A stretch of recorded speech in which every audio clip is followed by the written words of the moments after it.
Hello everyone, welcome back to Spararia YouTube channel. Alright guys, so yeah, in this video I would like to share you a tutorial on how to show mic icon on the keyboard on Poco M7 Pro.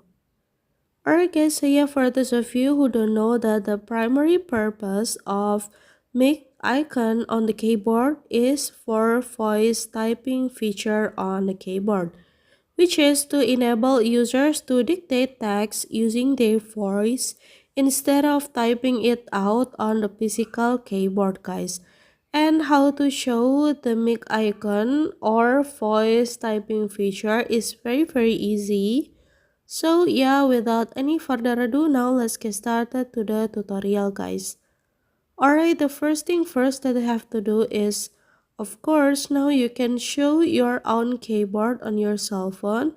And then now you can click on the center, which is settings menu, and then click voice typing, and now you can turn it on.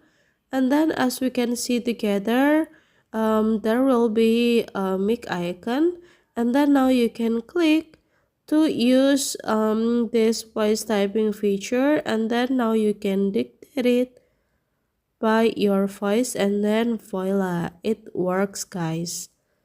Alright guys, so yeah, here's the tutorial on how to show mic icon on the keyboard. And then thank you so much for watching. See you guys on the next video. Bye bye.